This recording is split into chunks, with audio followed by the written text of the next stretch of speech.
Hi guys, welcome to East to West Weight Loss Surgery. My name is April Williams and I'm the West to East to West. And I'm Jason Smith, and I am the East to East to West.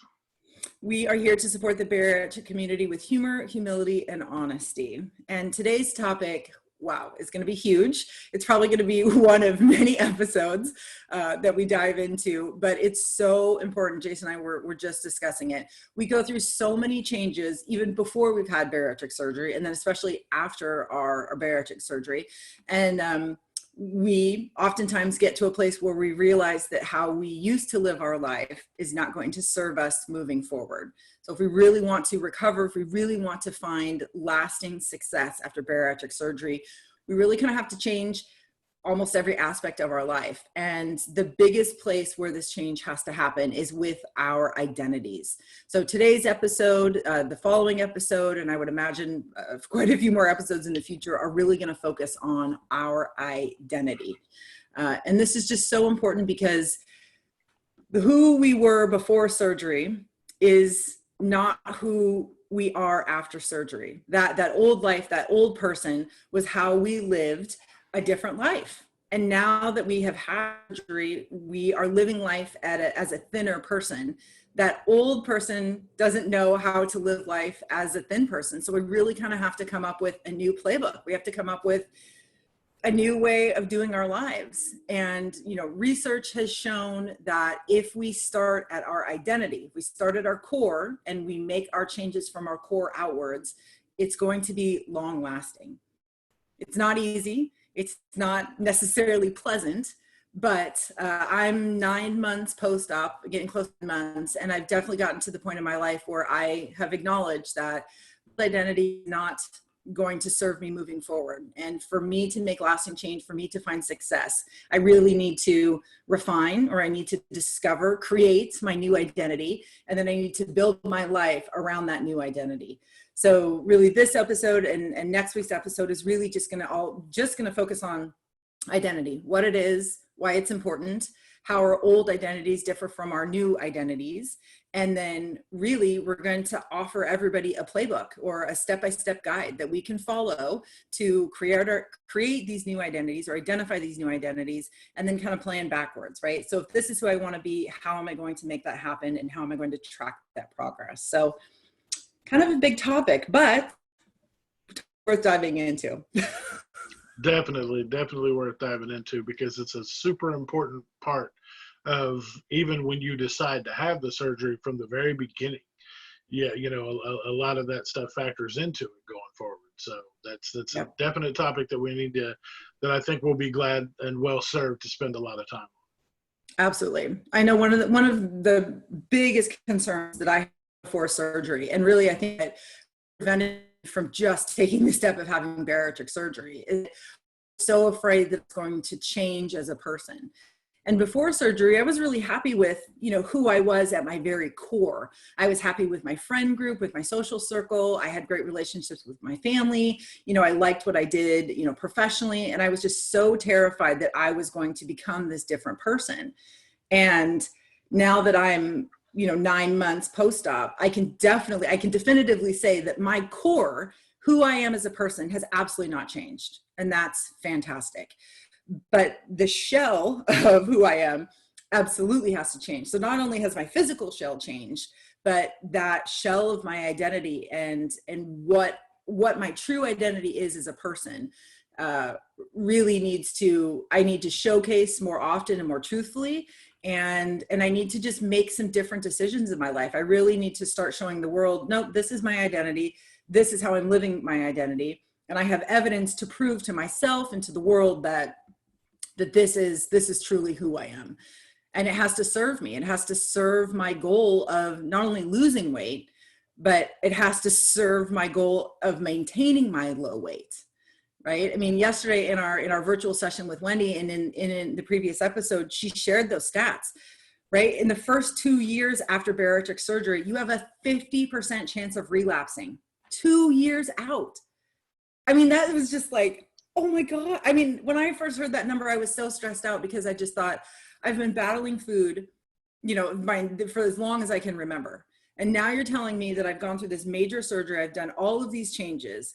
And I still have to bust my ass for 2 consecutive years to only have a 50% chance of not relapsing. Right. What? And then, right. And then the other number where she was like, well, really after 5 years, you have a 15% chance of relapsing. So I was like, okay, hold up. You're telling me that I have to work my ass off for 5 years for this to work? I just thought I would have the surgery and boom, like everything was going to be magically fixed. Yeah. Oh, Well, unfortunately, a lot of people feel that way, and they don't realize that we have a lot of things in common aside from just having the surgery. One of those things being we've all tried different weight loss techniques, we've all tried diets, and one thing happens. We lose weight and then we find it again. And, because we're detectives like that. If we lose it, we're going to make sure we find it. We're going to put it right back where it goes mm-hmm, so that we're safe and sound. mm-hmm. And the post surgery is no different. I mean, it's the same thing. We'll lose it all, but if we're not careful, we're going to go looking for it again. We are, yes. And I am personally, for me, I'm convinced that the reason that I found my weight before, right? So I lost 60, almost maybe 70 pounds following a doctor prescribed medical weight loss program. I got to my low weight and it was not easy. It was a drastic lifestyle change. It was a drastic, diet change. And I got to my low weight and I was miserable. I wasn't happy with the progress that I'd made, even though I'd lost 70 pounds. I was totally disenchanted with the foods that I was eating. And I got to this point and I just realized, A, I don't want to live the rest of my life eating like this. And B, I don't know how the frick I'm supposed to live like this. I don't know how I'm going to maintain this weight. Because if maintaining this weight means that I'm going to have to eat this way and think this way and act this way, I don't want to, and I don't have the energy or the capacity to figure it out. So yeah. I'm done. I'm out. And all that weight came back and then some, right? And then it just starts the shame cycle all over again. And, right. And that other number that Wendy shared with us, 80% of our brain's capacity is dedicated to thinking in the here and now. So that only means that I got 20% of my free space to battle that food issue. 80-20, that is not a great ratio. That does not equate for success. 80-20 only works in ground beef. Right. What I, and similar to your thought process, I had done Herbalife really hard for like 8 months. And in 4 of those 8 months, I lost 80 pounds. And I was thinking about it and I was like, well, when I think back on it now, I was ridiculous for ever falling off the wagon because I was thinking like, oh, I can't drink these shakes just all the time. That sucks. That's not what I want to do. And I've lost all this weight. So one burger's not going to hurt or one this isn't going to hurt. So my slip turned into a mudslide, turned into that 80 pounds plus another probably 70 that I packed on after that. And here I am post-surgery, and what am I drinking? Yeah. Shakes. So it's funny to me that my thought process was like, well, I'm not going to drink that. That's stupid. And here I am now drinking shakes. But, it works, and I've almost caught my previous weight loss, so I'm working on it. But, it's one of those things that the mindset, your mind has such a strong hold on your success, even post-surgery. And that's one of the big topics we're going to, we'll tackle today and over the next few episodes, just specifically for, to get ready for that mental battle or whatever step in the battle you may be in. You may be, midway through it, but knowing that you can always reset is the biggest thing that people need to realize, because yes, you may slip, you may stumble, you may backslide, whatever you choose to call it to make yourself feel better, you got to know that you can always reset. Always. And I think what makes the bariatric surgery such a powerful tool is that when you're perfect, right? Like when I was doing it, I was just drinking the shakes. But you did not have that physical tool of the surgery to help you battle your mental thoughts, right? So now that we have had bariatric surgery, I get a crystal clear signal that I am full. Right. And it is very difficult for my brain to override that physical signal. I Oh mean, yeah. it can still happen. I mean, that's why we slip. That's why we go into relapse. But just to know that, okay, I'm battling this now with a straight up battalion of combat soldiers, right? I have a whole army now that has been, deposited in myself, and I can use that muscle to help to, I can use that muscle, okay, bring it up to my 20%, and I can face these mental struggles head on. And as I've talked about, I think every time I have an opportunity, I tell people my biggest change after surgery was that all of a sudden 90% of my brain capacity was freed up to go to battle or to think about things that I wanted to think about or do things that I wanted to do, because all of a sudden 90% of my day is now not dedicated to food. Right. I have so much more space to think about and work on and problem solve and, go through those steps of behavioral change that I just feel like I have so many tools all of a sudden that I didn't have before. And it's because of that surgery. Yeah. The surgery broke that connection for, solid 3 months, just straight up broke that connection between food. I didn't crave it. I didn't want it. I had zero interest in it. It was the least thing on my mind. So that breaking connection plus this extra brain space, plus this tool, plus these types of conversations and learning from my therapist, learning all of these tools, the mental tools that I could add to my toolbox, game changer, absolute game changer. But I'm quickly realizing, or I have realized, and I am working on redefining my identity and living my life, structuring my life so that everything aligns to that identity. So if something pops up in my life, if a craving comes, if a stressor hits, if a opportunity arises, it's easy now for me to go, okay, wait a minute, does that align with this piece of my identity that I'm working on? And if the answer is no, then I just say no to that thing. So it just gives a very clear-cut way for me to, again, another tool that I can use to battle all of these mental struggles that are going to come your way. Because as like you said, the surgery is only physical. The surgery does absolutely nothing for your brain. And while the surgery forces that pause or that break, between your brain and your body for a while, it kind of gives you that reprieve. That's when you have to start doing this work.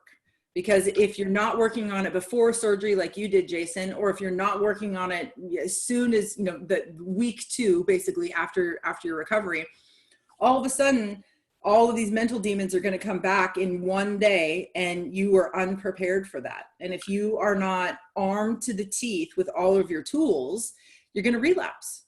That's why that number is so high. That's why 50% of people relapse after bariatric surgery. Right. Well, and a lot of things like what you had touched on for me, and this is one of the things I bring up every time I get a chance to, is the fact that the first 2 weeks after surgery are the absolute easiest when it comes to food-wise. What you're going to intake into your body is the first 2 weeks are a breeze. Because you don't want anything, so you got to take what you can get and put it in there and get your nutrients however you can. But once the training wheels come off and it's just you and figure out how to feed yourself, just don't eat A, B, and C, but the rest of it, figure out how that works for your diet. And you're like, well, that sounds awesome and terrifying all at the same time. Because you know the things that you're not supposed to eat, no carbs, no any of that stuff that's going to expand your stomach. Those are the easy no's.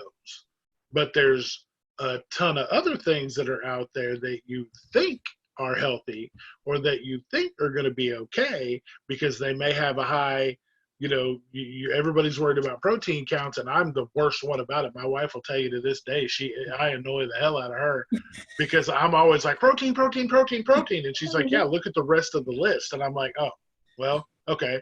So it's got a lot of sodium and it's got a lot of sugar and it's not this and it's bad for that. But the protein though, and she's like, yeah, let's not worry about that. I'm like, but that's what I have to worry about. And I'm only, I'm not even a month and a half out yet.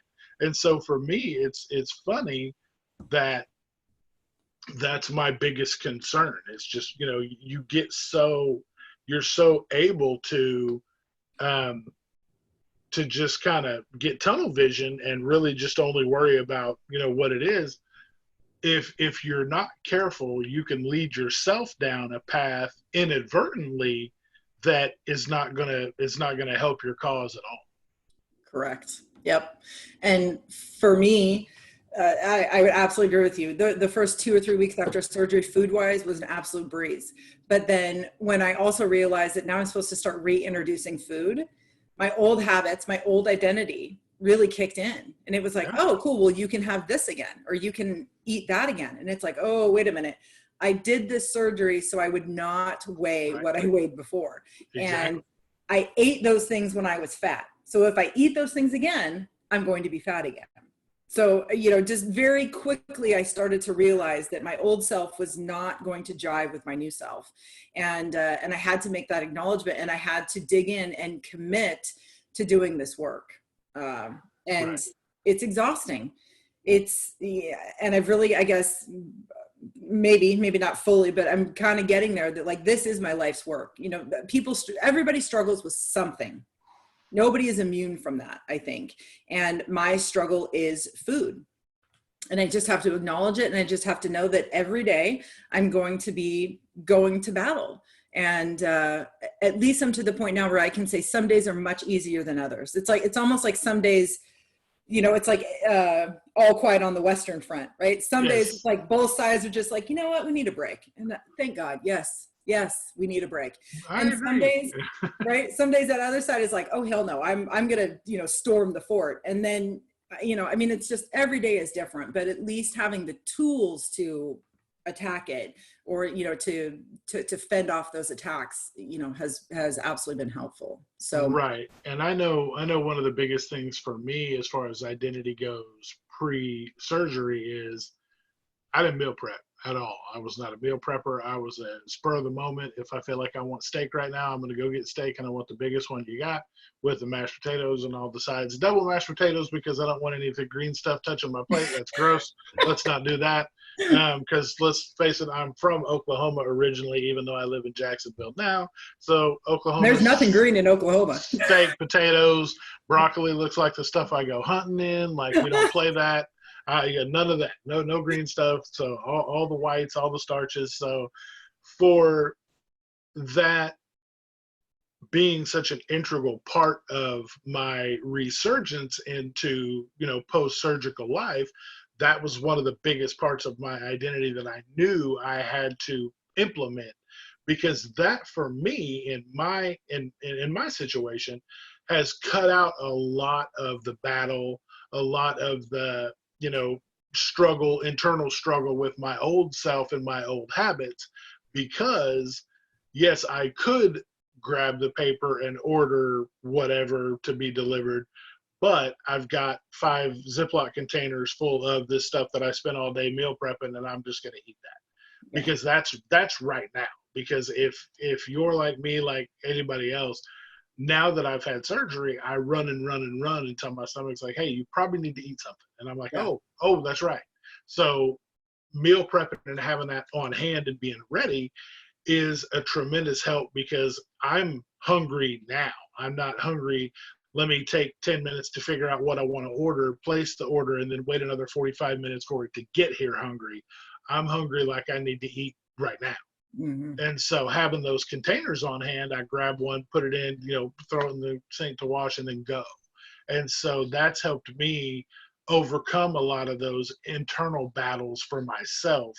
So that was one of the things that I wanted to make sure I touched on today, was how huge of an influence meal prepping has been for me. Yeah. And I think anybody who's been through bariatric surgery can absolutely attest to that.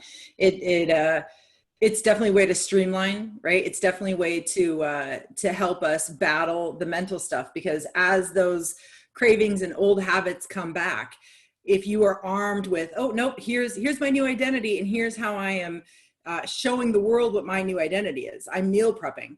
All of a sudden, those two things meet, and they kind of have this like battle royale. And 99% of the time, your new identity is going to win, because you're prepared, you're armed. I already know this old shit is coming back, but guess what? I am well prepared. I know that this is coming.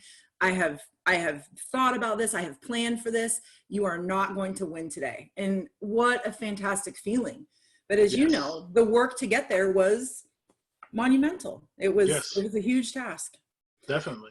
Yeah. So for anybody watching or listening today, oh, and I guess I should have said that at the beginning. So the awesome thing about our podcast is that we also record a video. So you can actually see Jason and I having this conversation. So if you go to YouTube and you search east to west _ weight loss surgery, you're going to find our channel and you can actually view this and listen to it at the same time. So just a little heads up there for that.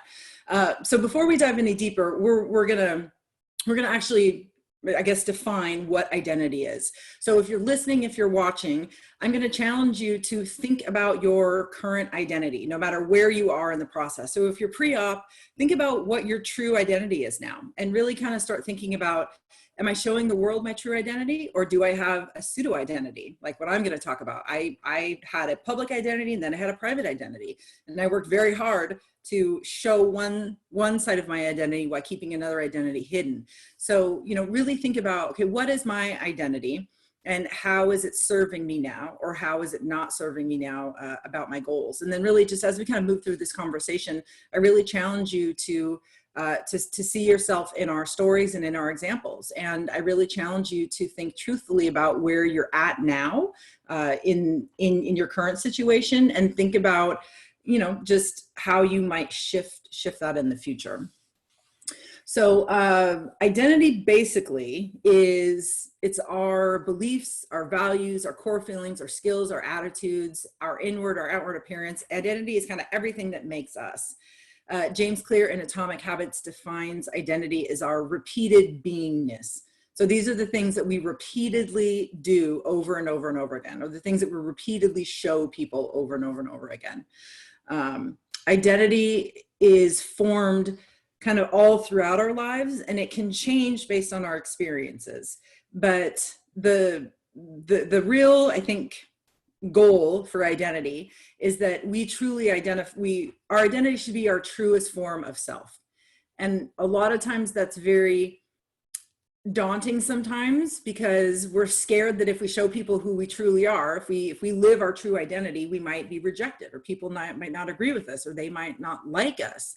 And that can be really difficult. So I think a lot of times many people keep big chunks of their identity hidden, which is something that I did. And while that can serve us for a time, I think in my case, I got to the point where I faked it until I made it. And then all of a sudden I made it, and I made it at a much younger age than what I thought I would. So here I am, at the mountaintop, I've reached the summit, and then I was still going, oh shit, this is not what I thought it would be, right? This is not happiness summit. This is not contentment summit. I'm still feeling the same way that I have always felt, and disappointing to say the least to get there. But for me, that was my jumping off point, right? So, okay, I faked it until I made it. I've made it. That clearly wasn't the answer. So the only thing that I had not tried was living my true identity, really being truthful with people about my thoughts and my actions and why I did the things that I did. And then of course, having weight loss surgery. So, keeping our true identity safe and secure is sometimes not always the best way to go. So now that we've kind of defined identity and kind of talked about the reasons that we feel that you really need to have a different identity. And in a nutshell, that just basically is your old identity will not serve you in your new life. Your old way of doing life was how you did life as a fat person. And after surgery, guess what? You're not a fat person anymore. You're a healthier person. You're a thinner person. So you don't know how to live at a thin, healthy weight. You have to recreate, you have to create that life brand new. You have to throw out your old playbook, and you really kind of do have to replace it with a new one. So creating or redefining or really, refining our identity, and then making sure that our actions align to that identity is, a key to success after weight loss surgery. So, research and all this information really points to, if we start changing our habits at our identity level. So if we say, okay, this is who I want to be at my core, this is who I am. What is it going to take to live that identity? So if we kind of identify these big areas of our life, and then if we take it even a step further and we go, okay, well, if this means that I'm living this identity, what do I have to do every day? Or what choices do I need to make that will align with that identity? And when you really break it down at that level, you've given yourself a very clear playbook that you can follow to live that identity, to live the identity that is going to help you find success after weight loss surgery. So that's all fine and dandy, right? That's the grand goal. But I think unless we really pause and reflect on who we were before surgery, or if you haven't had surgery yet, who am I now? What is my identity? And you know, are these things serving my goals of having weight loss surgery? You know, you don't really have a starting point. And as Jason and I were talking about earlier, Jason was a stellar patient, and he really started the journey. What would you say, maybe like a year before surgery? Yeah, roughly a year, 10 months. I was given, as I like to call it, my list of demands from the insurance company and the doctor, kind of all the steps that I had to go through pre-surgery and what it was going to be like. And so for me, I just knew that, like, at that point, I was drinking Mountain Dew like it was air I was breathing. Like, I was blowing through probably 20 ounces a day of Mountain Dew. I just drink it like it was water. And I knew going forward that that was not going to be something I could do. And I have stopped drinking it in the past, and me being highly addicted to caffeine, and I knew what the withdrawal was going to be like. I knew there was no way I could go through surgery and have all the things I was having at that point, or try to attempt a 2-week liquid diet that I was given and be going through caffeine withdrawal at the same time. So for me, I knew that that was something that I had wanted to cut out for a long time anyway. And so at that point, once I got my list from the doctor, I cut it out that day. I luckily had gone to the doctor fasting to do labs and stuff, so I hadn't had anything that day. So, but I did go to the, you know, I went to the pharmacy and I went and got, you know, little over-the-counter caffeine pills, because the headaches for me were no joke, because I get migraines anyway, and I wasn't trying to have a caffeine headache turn into a migraine, turn into, you know. So I went ahead and took those for a couple of days just to get past the worst parts of the struggles, and then past that, I haven't touched it since. No caffeinated beverage, no soda of any kind in a year, a little over a year now. So, wow. And I don't even, I think there's may have been 2 times in the entire time that I've looked at one and thought, man, that'd be good. But it was only when it's really hot outside and I know that they're like super cold, to almost to the point of freezing. And I'm like, man, I remember what that tastes like. But being able to do that and push through that, and do just some of the small mental hurdles for myself that I knew were going to be bigger, given, you know, post-surgery or right before surgery, given the 2-week liquid diet, I knew that there was pre-work I had to do if this was going to be successful. So part of that was rewriting what my new identity was going to be, and the fact that my new identity did not include soft drinks whatsoever in any way, shape, or form. I don't do tea, even though you can. They say you can do unsweetened tea. Like, I don't do any of it, because I know that would be, you know, well, this tastes pretty good, but sweet tea tastes better. So I know I would make that leap. And then, well, sweet tea tastes really good, but Mountain Dew tastes amazing. And so for me, I knew that I couldn't do any of that. I had to write that out, because to me, sweet tea is the, you know, the liquid of the Antichrist, and nobody should ever ingest that. That's awful. So if you're an unsweet tea person, you know, that's awesome for you. But for myself, I grew up in the South. It's just not okay in any way, shape, or form. So, and I gotta tell you, this is why I love talking to you, because man, you come up here to Washington, you order an iced tea, right? You order iced tea at a restaurant, and it is not sweetened in any way. And if you ask for sweetener, I mean, very few people ask for crazy. Sweetener. Oh yeah, they're just like, oh, sweetener for your iced tea? I mean, like, we have like artisanal iced tea. Like, I've got mango tropical peach, you know, from Tahiti iced tea. So no, yes. I don't want your sweetener. Oh God, the first time I had sweet tea when I was in the South, oh God, I was visiting a friend in Florida, and I went to a restaurant and I ordered iced tea, and here comes sweet tea. And I took a big sip, and I was at this, like, you know, a nice restaurant. I took a sip and I like spit it back in the glass, and my friend, who's also named Jason, he just looked at me, he's like, what's wrong? And I was like, what is this? It's disgusting. And he was like, oh, it's sweet tea. And I was like, oh God, it's diabetes in a cup. You expect Yeah. Wilford Brimley to come around the corner and be like, diabetes. Because that's how, Oh yeah. God, what And the that, hell is and that? that's the thing. I grew up with that, and Oh. so anything other than that, I'm like, ugh. But knowing that that's something that you just can't do is just I cut it all out early, just specifically because I knew I had enough hurdles to get over. I didn't want to add more to it. And you and I talked about this earlier before we started recording this. You and I are very similar, which is surprising. We were also talking about this. Like, you and I are not lifelong friends. We met like 6 weeks ago, and we've just discovered that we have a lot in common and we enjoy talking to each other. But you and I we're very black and white people. If somebody tells us to do something, we get a list of demands. Okay, I'm going to do that. And we know ourselves well enough to know that I just need to cut that out. I just need to say no to that. But it sounds like you were really able to identify that if there was any gray area for you, it would not be good. There is no gray area. It's either, well, if I do this, it's going to open up Pandora's box and I'm going to go down backwards. And I just absolutely don't want to do that. Do you think it was easy for you to just say no to things that were so important in your life because you were so committed to being successful after surgery? Or what, what do you think? What do you think made it, because I'm sure people are listening to this going, oh God, there's no way I could do that. I'm so addicted, or I'm so attached to fill in the blank.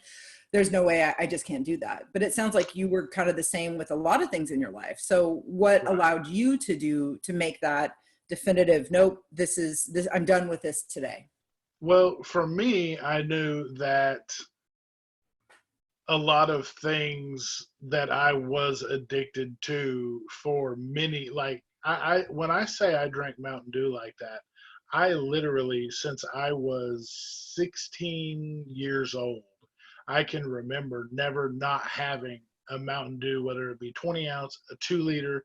That used to be my show up to wherever, whatever event we were doing when we were kids with our group of friends, was a 2 liter of Mountain Dew and a party size bag of Doritos, and that was mine.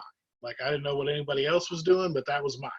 And that's how I've been forever. It's there's always been one around me. I used to buy 2 or 3 12-packs at a time, and I would blow through those at home because I knew that I had to have one on hand all the time. Jesus. And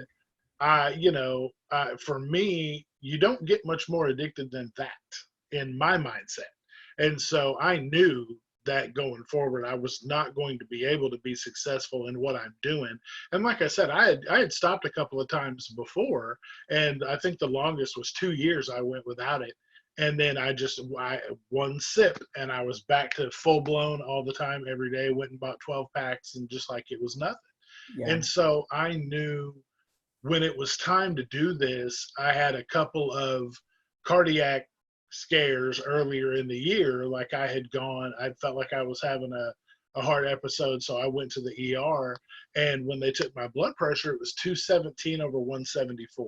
Hmm. And the poor nurse, I felt so bad for her. She was like, "Can you lay down for me?" And I was like, "Yeah, okay." But I'm talking to her like I'm talking to you right now. Yeah. Like, I felt a little sluggish and I felt a little lightheaded, but as far as being able to having my faculties about myself, I'm like I am right now. And so I was like, sure, I'll lay down. And I'm talking to her, and she's like, "How did you get here?" And I was like, "I drove." And she goes, "What do you mean?" I was like, I drove myself here in a car. And she was like, "With your blood pressure like this?" And I said, "Well, I didn't know it was like this until you took it." Yeah. And so for me, I realized that how scared she was, and going through those types of things with not only my primary care physician, but a couple of different ER doctors, because it happened more than once, kind of around those same levels, that living the way I've been living was not going to be conducive to me staying alive. Now, if you've listened to some of the previous episodes, I have 2 daughters and a son. I have 2 granddaughters.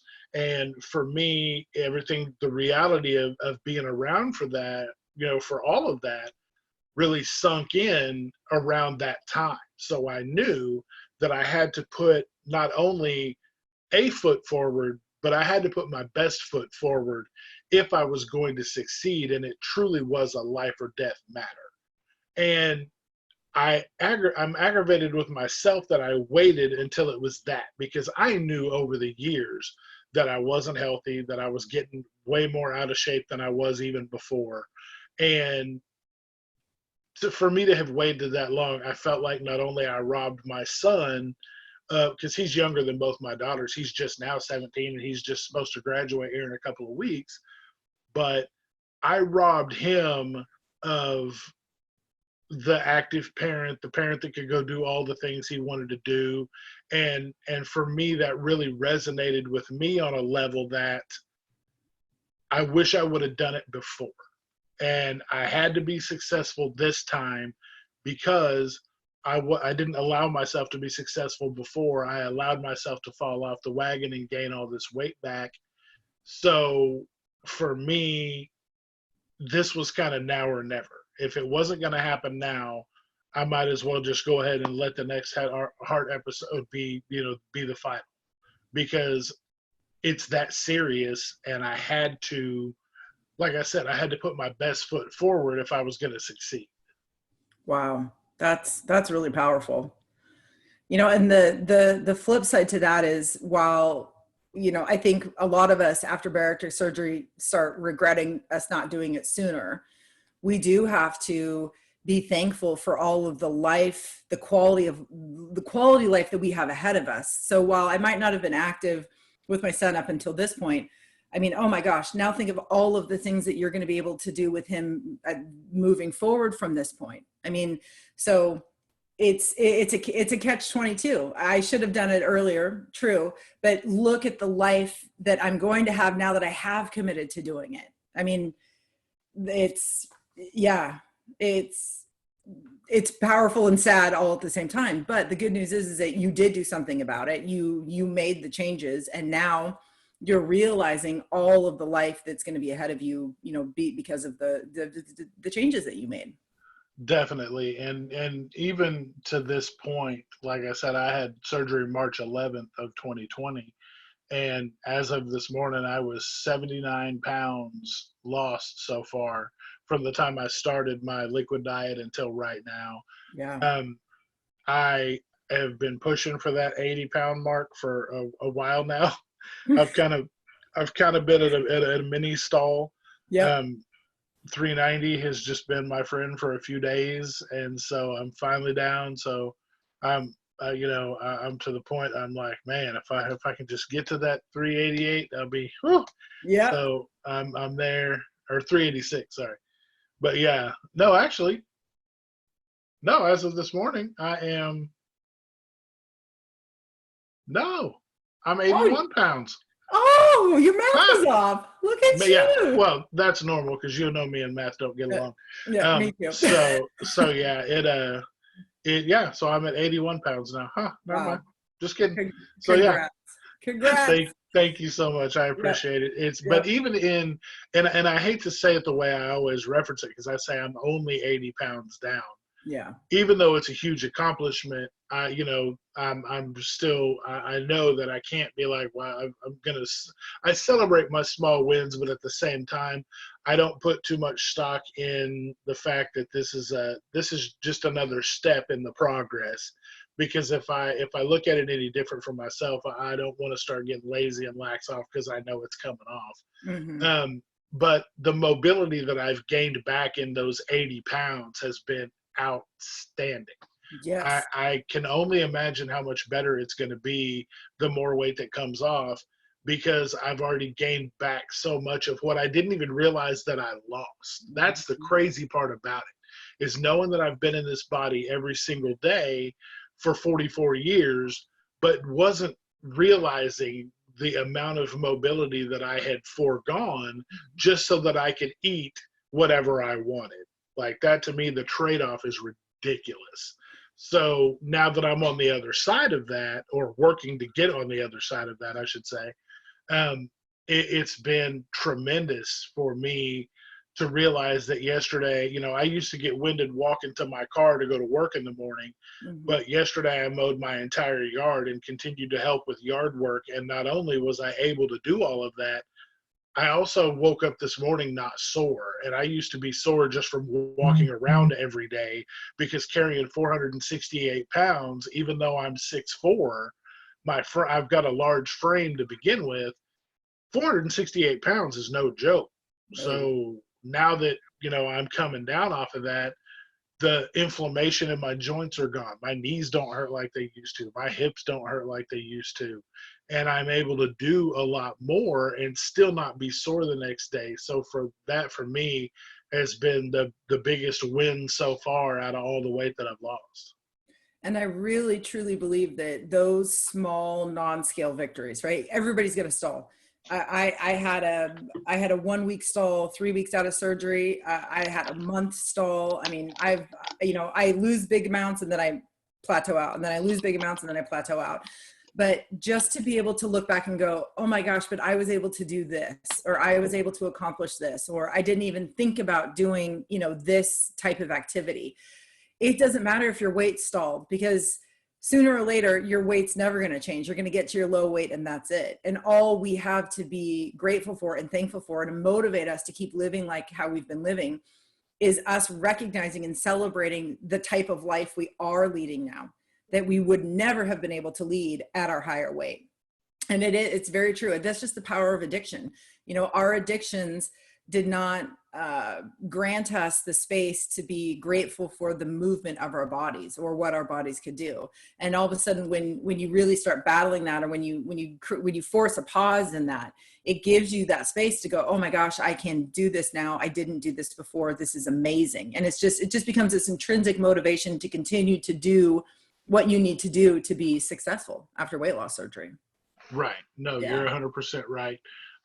It's motivation, and the more you lose, the more motivated you get, the more you see it. And the biggest thing I would probably say for those of you who are either just starting out in your journey or are pre-op, whichever, or if you've just had surgery, measurements are a very valuable tool, because for me, I took pictures, but I didn't take measurements. Oh, And so while I can look at the pictures and see subtle changes, or there's times I'll take the pictures and not see any change, had I had measured, I would know for a fact that I'm losing inches. And I know I'm losing inches because I can wear shirts that I haven't worn in 2 years. So yeah. I know I know it's moving in some way, shape, or form. But the stalls that are going to come, you have to realize those are coming because your body can only handle losing so much weight at a time. Then you have to, I like to call stalls resets, because it's a little more positive than a stall. Because a stall, you're just going to sit there and the scale is going to be what it is for a couple of days or a week, or, some people I've talked to people that have stalled for 3 months at a time. Yeah. But you are totally right. Your body needs a chance. Your everything needs a chance to realign to this new low weight. I mean, it doesn't know what the frick is going on. So yeah, every body needs some time to calibrate again and to just get on the same page. And once your body gets on the same page, then it's ready to release some more weight. Yeah. Right. And that's basically what it is. You get, your body gets tired from dismissing all the weight that you had before. So it's got to reset, build up the strength to be able to get rid of more. Yeah. And so looking at that in a positive way will also help you to keep from relapsing, or to, help you from having some of those mental struggles that people have when they're not losing, or they don't feel like they're walking enough, or, all these things come together as a perfect storm for you to be able to, have the kind of progress you're looking for after this surgery. Yep, absolutely. Okay, so I'm curious to know, Jason, what can you think back to your identity before surgery, right? How would you define your identity before surgery, and how did that hinder your ability to lose weight without the surgery? Basically before surgery, I was just the big funny guy, always, like, I joke that now that I'm losing weight, I'm going to lose a lot of material because I was the first one to poke fun at myself because of my size to get it out of the way. I was always the one that tried to eat the biggest, most audacious, most whatever it was, like, that was just my thing. Like I always was it, you know, I it Your was funny identity was because over the top. it was. Everything was big. Everything was. It was the. If it had to be the biggest, the fastest, the this, the that, whatever it was, the meal had to make everybody look crazy because it's I could have a 12-ounce steak, but if there was a 22-ounce available, I'm going to try that. If you had a burger that had 3 or 4 or 5 patties on it, I wanted to try that. Just because that was the thing. I could have a double, but if I could have a triple or a quadruple, why not do that?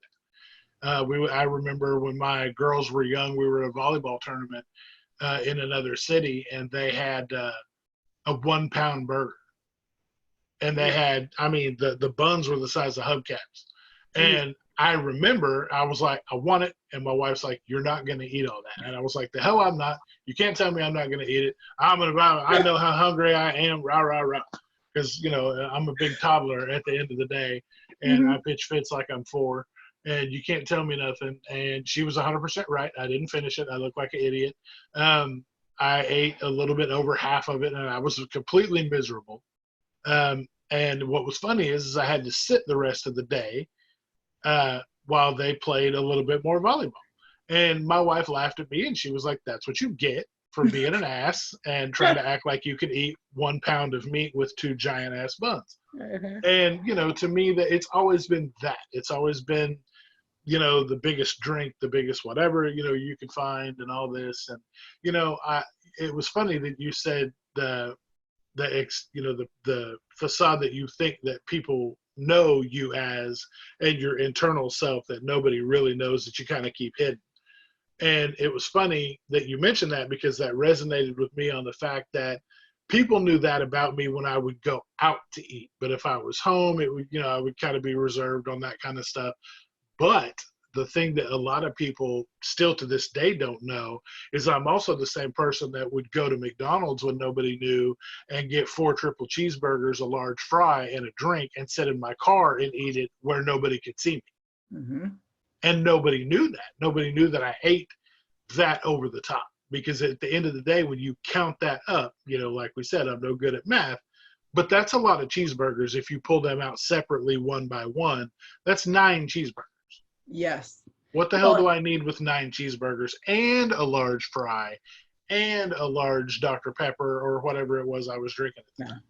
Well, that's, that kind of was your identity, and you were making decisions and choices to live that identity. Your identity was over the top, and that was your public persona, but privately, that was kind of also your persona. And I think the fact that, you hid that from people means that shame was a part of your identity.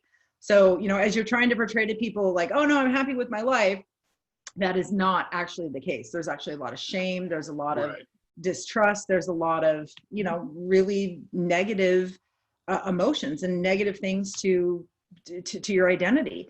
And, as Wendy talks, we talk often about this, it just, when you say it out loud, I mean, it's not right. You know that that's not healthy, but you get to a point in your life where you've done it so many times, that pathway is, asphalted in your brain, that you just, that's your addiction, that's your habit. So at first it might have started as a way to comfort or as a way to deal with emotions, but then it quickly morphs into, this is just what I do. This is my identity. I overeat, I eat to excess, I hide things, I'm shameful, I'm deceitful, and nobody likes to admit that. So you just kind of continue the cycle because you're ashamed. And when you feel ashamed, you are depressed and you want to feel better. And the only way that you know how to do that is to eat. And then you just stay in this perpetual cycle. And that was for me, that was the only time, we talk about addiction and being addicted to stuff. And that was literally the only time that I truly felt like an addict, because I could mirror in my head exactly what somebody going to get heroin or cocaine or any drug of choice, because, you sneak out to your car, you drive off, the whole time you're going there, you're like, I shouldn't do this. This is good. I'm not going to feel good when this is done. I'm going to feel miserable. This is going to suck, but I still drive there. still go through the drive-through, still pay, knowing what's about to happen, and I still do it. I intake all the calories, I eat everything, and I'm not only miserable when I'm done because of the way I feel, but I am 100% ashamed. I'm guilty. I talk crazy to myself because it was stupid that I did it, and I know that. And so I knew going forward, I had to not only get rid of that portion of myself, but I almost had to do it. I almost had to reverse the thinking on it and go from I'm going to excess this, I'm going to excess that, to minimalizing what I intake. So I hold strong to the quarter cup. That quarter cup for me is hilarious because I'm a giant human anyway. And here I am with this little tiny Dixie cup full of food.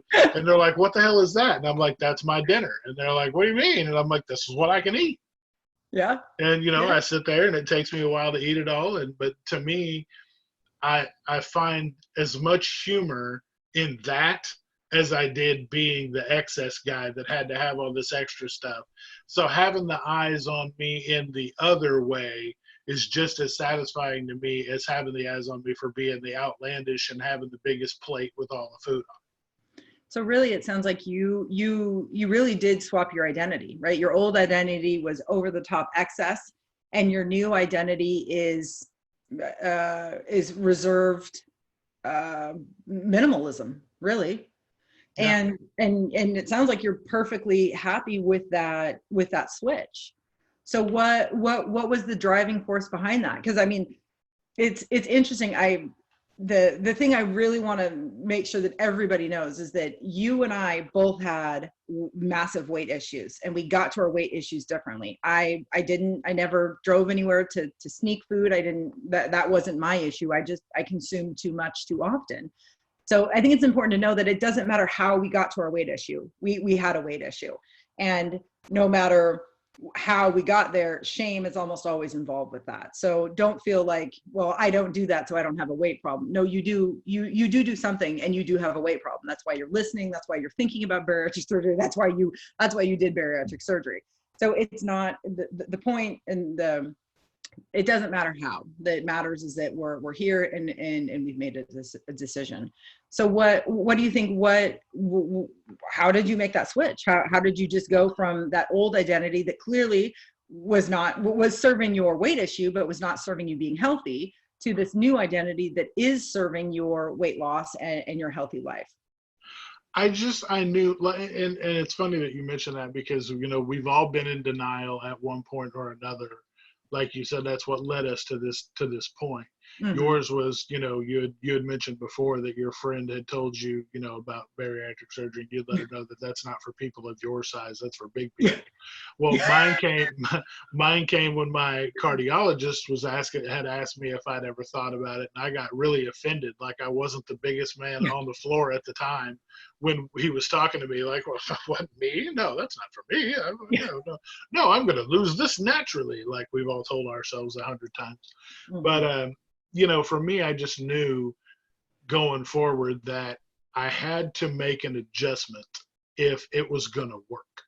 And I knew that if I kept thinking about it, because my wife and I had a lot of talks about it. She's like, you can't continue to want the biggest thing on the menu, the biggest thing at the restaurant. Like there was times I would pick restaurants specifically based on the fact that they had some giant something. Yeah. And so for me, I knew going forward that if I was going to have any shot at this, much like with the Mountain Dew, I realized in baby steps that it wasn't going to kill me. Losing the Mountain Dew didn't kill me, but keeping the Mountain Dew would have. Same thing with the portion size. Not having those giant burgers or those 4 triple cheeseburgers doesn't kill me, but continuing to do it will. So I had to realize at that point, it was a decision. It was the fork in the road. It was either continue what you've been doing and go ahead and check out, or you can make this change and continue living for the people that you love. And for me, I kind of resolved it to myself as, if you can't look in your kids' eyes and explain to them that eating giant burgers and eating, drinking Mountain Dew and all this stuff is more important to you than being around for them, then changes need to be made. And I knew that this was, like I had said before, for myself, failure was not an option, because I would not look at my kids in the eye and tell them, I'm going to choose food over you. And that hit me so hard because, like I had said before, I had done that for years. And so I knew that now was the time I had to absolutely change it, because I had tried before without surgery and it just didn't work. So I knew the only part to the equation that I haven't tried yet was the surgery. So if I was going to go to the trouble to have a surgeon go in and physically remove part of me, the least I could do was agree to not be an ass going forward and adhere to the guidelines. I mean, it's rules. It's just like if you're playing Monopoly, there's a sheet that has the rules on it. This is life Monopoly, and just follow the rules. Yeah. It's the hardest simple thing you'll ever do. And you absolutely, you said something and my brain was just like, oh, bing, bing, bing. When I was in the throes of my addiction before surgery, there was a part of me that thought, no, if I don't eat, I am going to die. Right? There is this 1% part of your brain that's like, no, this is life or death. You are not surviving. If you don't do this, you are not going to survive. And it is so hard to fight that, right? To fight that notion. And again, I think what makes surgery so powerful is that after you do have surgery, you get a signal from your body all of a sudden that says, oh, you're full. And then all of a sudden, that voice that's been telling you for all these years, no, you have to. If you don't, you're going to die. You're not going to survive this. All of a sudden, something in your brain goes, oh, wait a minute. I'm not dead. I'm not dying. I had half of a protein shake and now I'm stuffed. Oh my God, I'm not going to die. I didn't actually need that. And it's just like, again, you start thinking like, why could I not have done this before?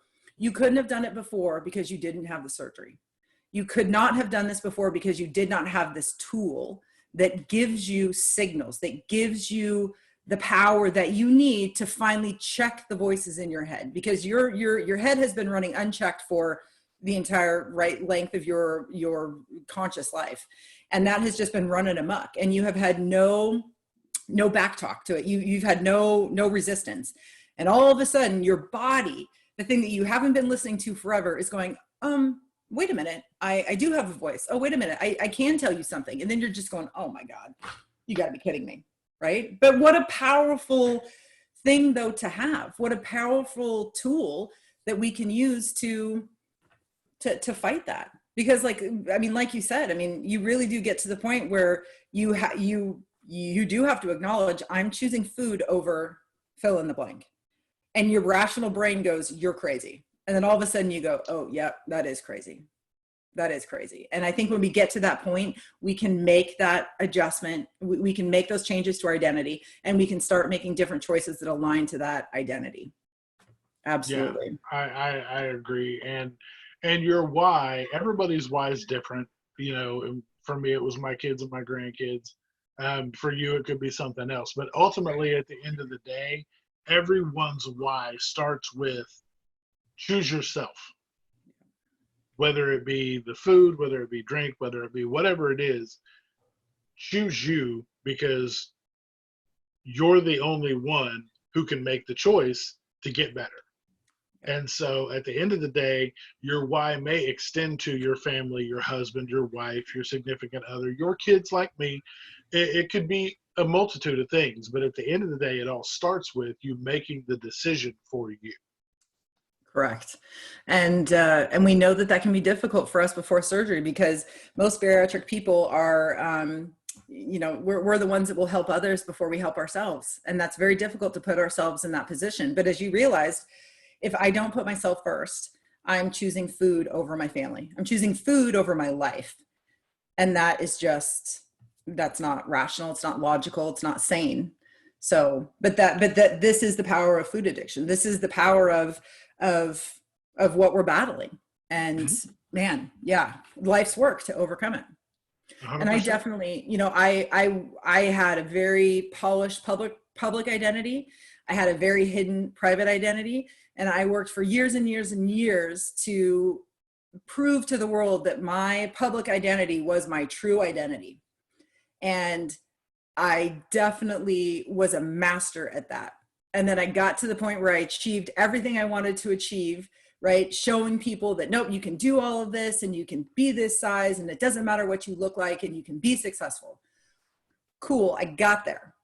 And I got there so fast, faster than I had ever anticipated.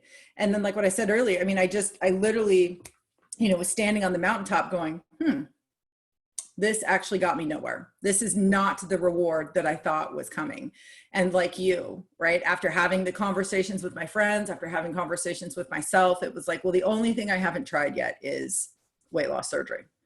And that's the only thing that I haven't tried. And I told my mom this the other day, I said, because I'm very close to losing 100 pounds. And she's like, well, what is it? You must feel so great. And I was like, it's really weird. I don't feel like how I thought I would feel, but I also know that I wasn't 100% convinced surgery would work for me. I was 100% committed to having surgery, but I was only 99% sure it would work because nothing I had tried in the past ever worked. So I just didn't believe that anything would work. And now that I'm 9 months out, and I've lost this massive amount of weight, which I never thought I would lose. It really is a point of reckoning for me. I really have to kind of admit, like, no, this worked. And now the hard work kicks in, right? Because now it's like, oh shit, this worked. Oh my God, I don't know how to live my life at this weight. I don't know how to do it. I've had 9 months to play around and to figure it out and to kind of see what works. But in terms of maintaining it and I'm not where I want to get. My goal weight is 180. I would really love to get to 180 pounds. I don't know if that's possible, but that's my goal. And I think I know what it's going to take to get there, but once I get there, my God, I have no idea what it's going to take to maintain. And my public identity before, it was always focused on, I'm a successful person, I'm an active person, I am a healthy person. And the successful piece of my identity, I think that is part of my true identity. My identity is that I am a successful person and I've got evidence that shows that I am truly that.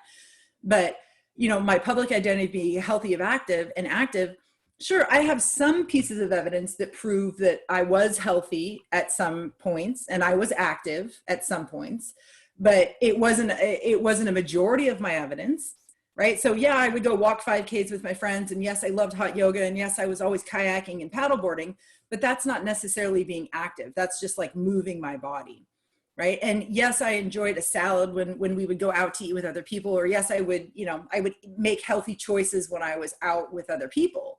But privately, I wasn't always making those decisions. I was maybe making a healthy decision at home 20, 30% of the time. Well, if I was truly a healthy person, I would be making healthy decisions 90% of the time at home and in public. So all of a sudden, I really had to rectify, like, okay, I really have been pushing this public identity. I knew I was doing it for so long because I was just so desperate to be that person. But I never achieved it because that was never my true identity. I was always trying to focus on the exterior and never the internal. So, now that I've kind of acknowledged this deception to myself and publicly, I can acknowledge it and I can just say, okay, I'm done with that. And now I can really work on my core identity. Okay, here's who I am. And what do I need to do publicly and privately to show that I am living this identity. And, as you said, it's the easiest, simplest thing, right? You just have to decide this is who I want to be. And then you have to collect the evidence that you're doing those things. Super easy. Right.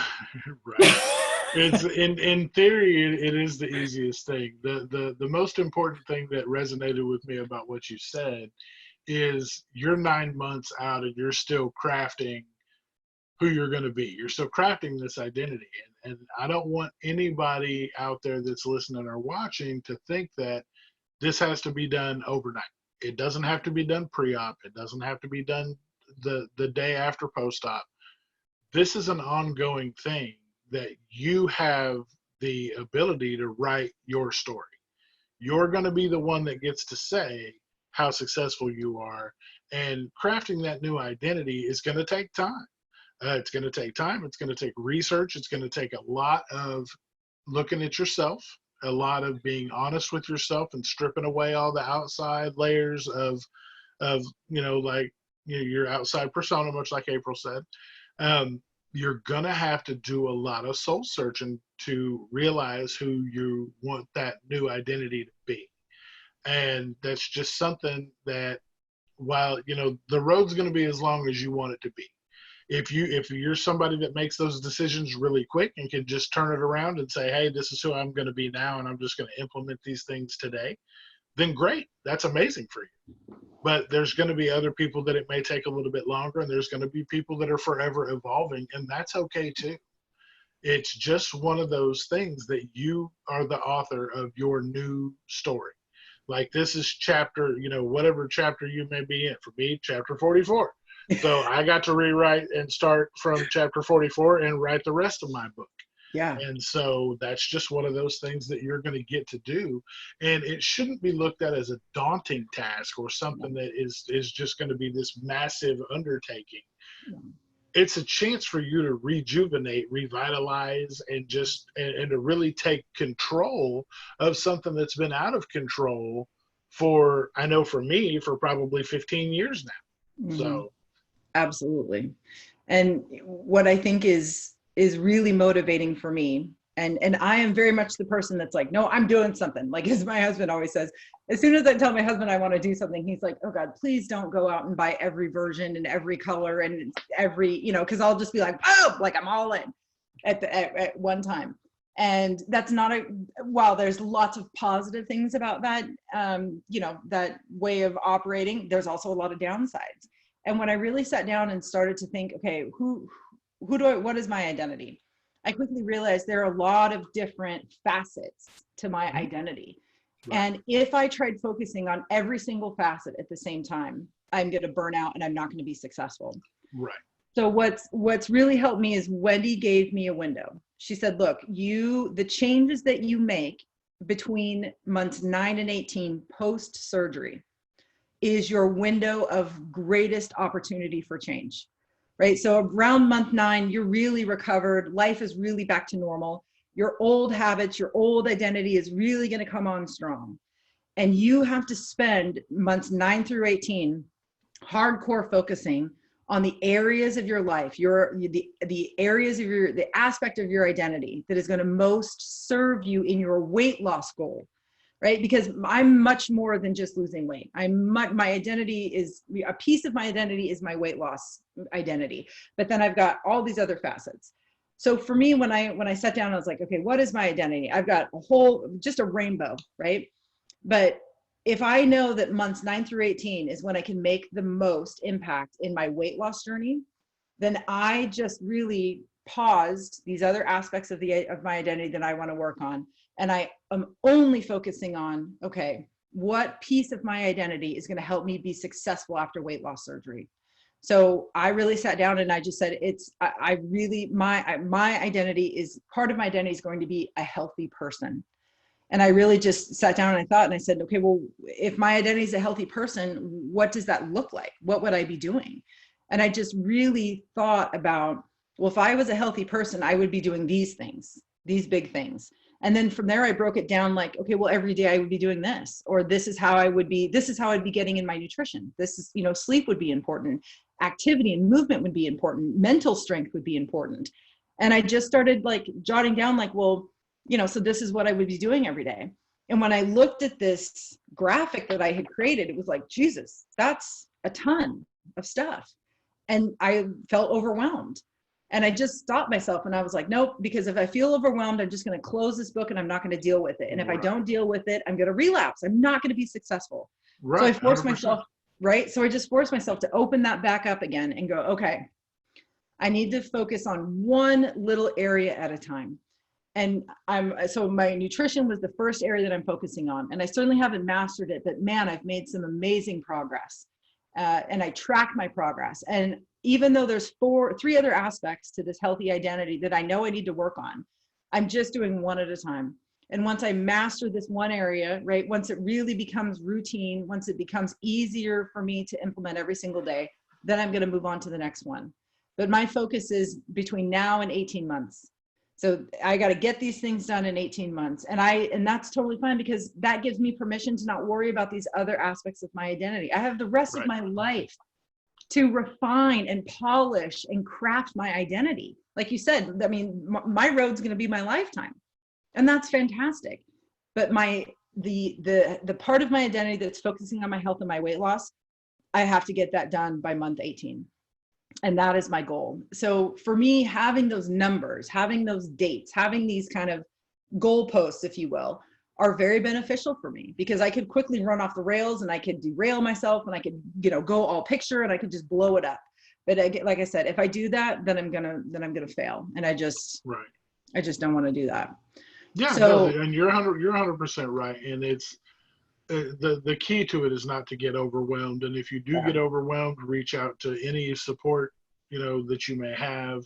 If you need assistance in making your list, that's okay too. It's not something that you solely have to create on your own.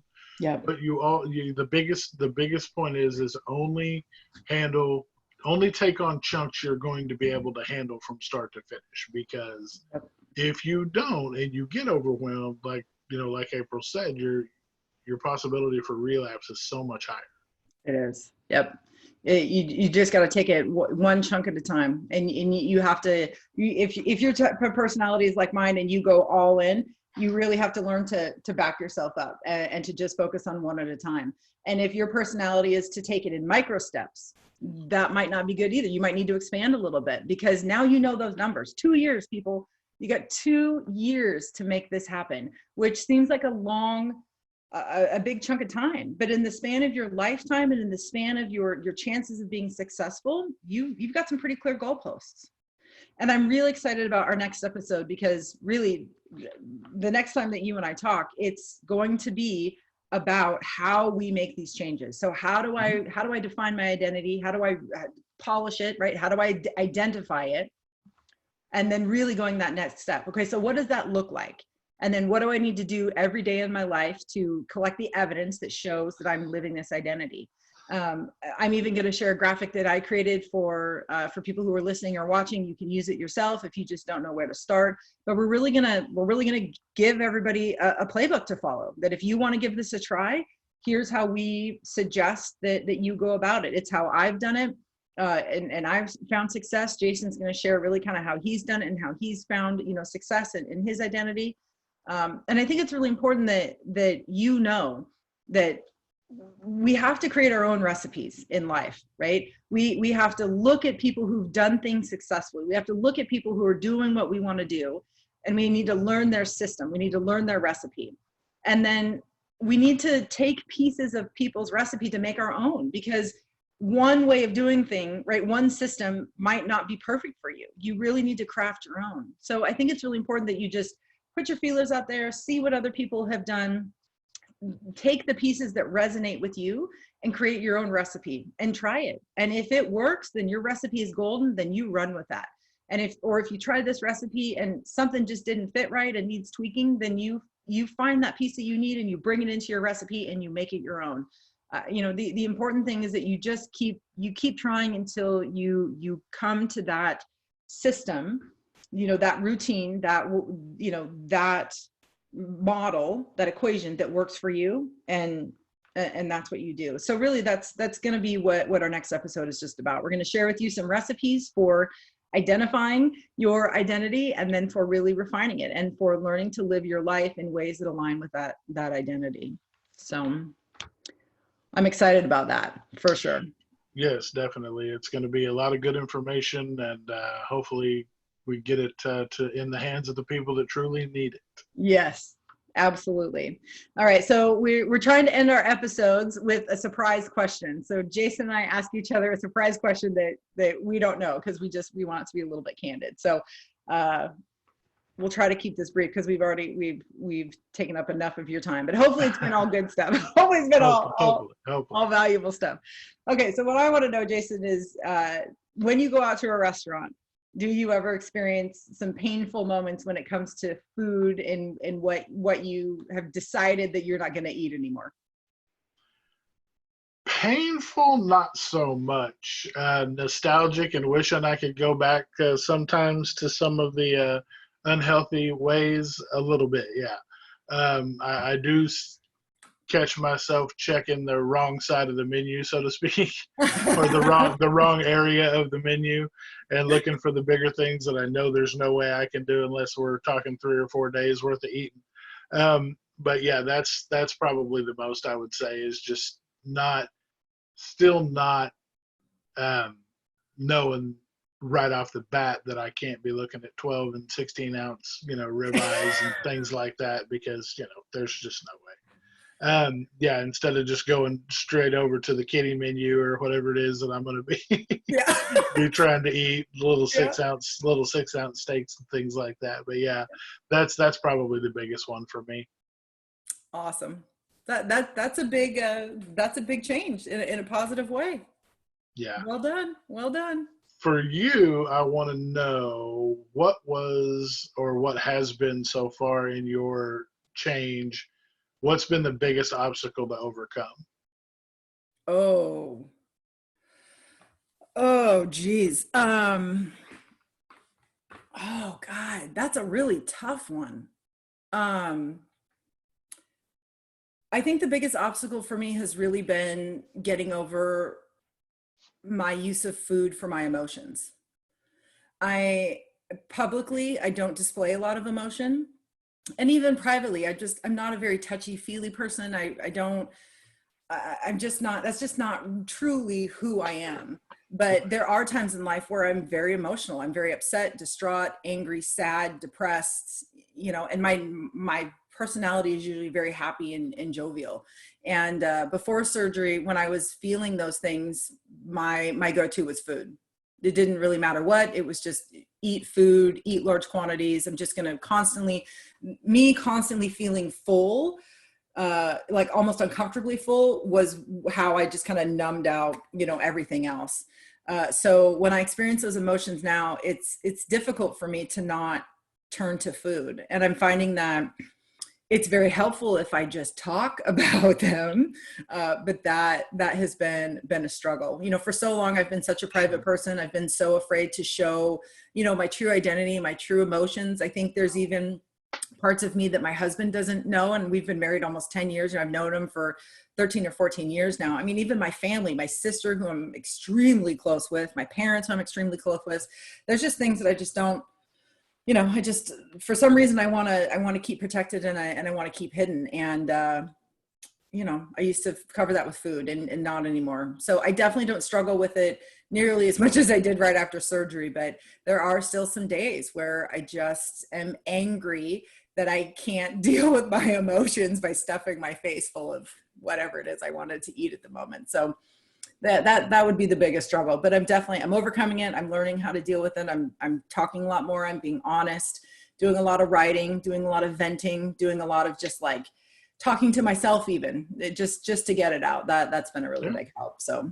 yeah, Well, man. so that's positive in more ways than one, I would say, because not only are you remapping how to deal with your emotions, but you're also becoming a more positive person even than before. You're not just positive on the outside, you're also learning how to become positive on the inside, and you're learning better coping mechanisms, even at, not to say learning even at your age Yeah. sounds awful on the No. surface, but once you get to our, the later stages in life, you're not really looking at learning, the whole old dog new tricks thing. You're Yeah. not really thinking that you're going to learn something that's of that magnitude, how to learn, coping skills and things like that. But that's also something else that's huge in your getting over the post-op situation is having those coping mechanisms, coping skills, things that are going to keep you from turning back into the same person or reaching for the same things that you did when you were having those same issues before. Oh, absolutely. I mean, part of my part of my identity before weight loss surgery was, there is no chink in this armor. I am perfectly polished, and there is nothing wrong with me. And good luck finding something. You're going to look, and you're not going to find it, because I've worked damn hard to make sure that you're not going to see anything. So, to have to admit, that's not the case, and that's not healthy, has been hard. And then also, even, just for me to know that it's normal for me to be mad and sad and upset or even depressed sometimes. That's normal. It's not my consistent normal for me. My personality is just jovial and happy. That's just what it is. So it's been really powerful, because I finally feel like I can be sad and depressed and mad, and people have to be okay with that. And it's been a big adjustment for my husband. He's not used to seeing me in those states of emotions. And, for him, it makes him really nervous, because all of a sudden he's like, oh God, I need to fix this situation. Like, this isn't normal, and I don't like you like this. But it's been powerful to be able to have conversations with him to just say, actually, this is me. This is normal. I've just been hiding this from you. And I'm sorry that I have, deceived you in that, but this is normal, and I'm okay, and you're okay. And here's what you can do to help me recover, or to help me work through my emotions. So it's really been a nice piece for our marriage. Even it's really kind of helped us grow and understand, how do I support this person that I've committed to, as their complete person, instead of just only supporting a part of them. So it's, it's vulnerable, and it's daunting, and it's scary, but he loves me for who I am.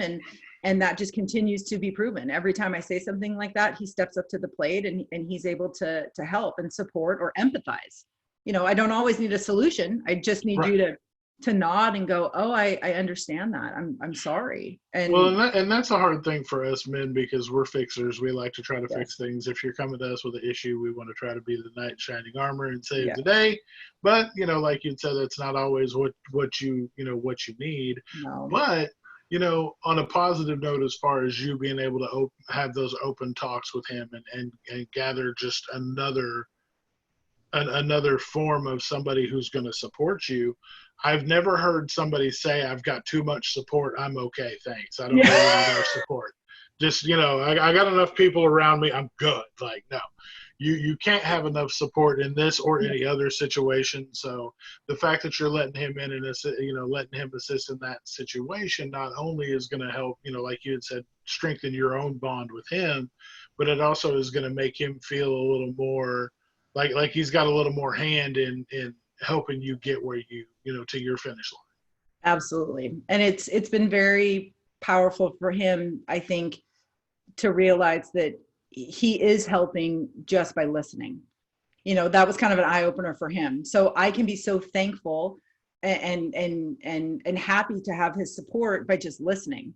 And that's a huge burden for him, because like what you said, right? Like, and that's true. My husband, same thing. Like, oh no, I'm going to fix, I'm going to help. Nope. Like we're going to get this, back right. And it's like, you are helping me just by listening. Just listen to what I have to say, and acknowledge, and give me a hug, and I will thank you for that support. So, he gets to feel good about what he's done for me. I get to feel good in being truthful with him, and our relationship gets to grow at the same time. So it's a definite win-win. Not easy, but holy shit. Yeah. I mean, it's awesome. Well, like you said, it's not easy, but most things worthwhile having aren't easy. And no. Including the surgery and post-surgery and losing the weight. I mean, it's all, none of it's easy, but it's all so worth it. Can't even begin to describe how worth it is. And we'll continue to talk about that in the coming episodes. So. Yep, absolutely. Oh my gosh. Okay. I feel like I've poured out my heart and soul here. This was an awesome conversation, Jason. I think so too. I agree. I'm a little emotionally spent as well, but growth comes from this, and so the more we talk about these things, the easier it's going to be, and the more growth opportunity we'll get out of doing it. So hopefully we've helped inspired some of you guys watching and listening, and we look forward to just continuing to do that as we move along in our journey. Yep.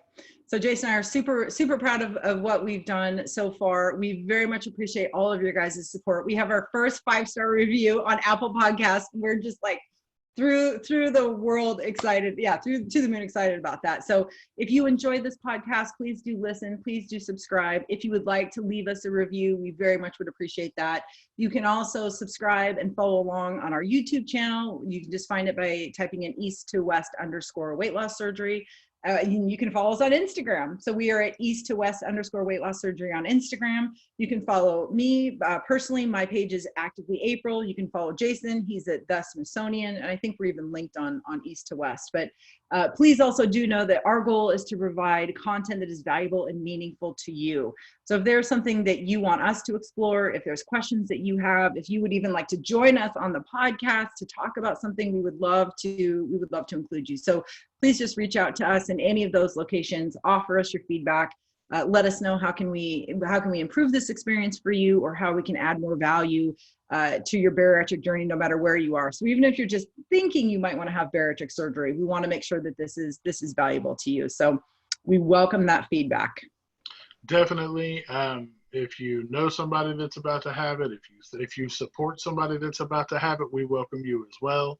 I would like to challenge all of you to invite, 3 or 4 people, some friends of yours that may enjoy the content, either on the Instagram page, the YouTube page, or through the podcast to listen. Because we're doing our best to spread the word to the community. We know there's a lot of you guys out there, and we just want to let you know that there's a place for everyone to come together, to support, to help uplift others in the same situation, to get questions answered, and absolutely no sales, no soliciting, no any of that, no paid promotions. We don't do any of those. All we're trying to do is help spread the word to the community that we've become to endear so much, because we're all in this together. And like I said, you're never going to find somebody to say they've got too much support. Ain't that the truth? Awesome. All right, Jason. Well, thank you so much. This was awesome. Thank you to all of you who are listening and watching. We very much appreciate your support.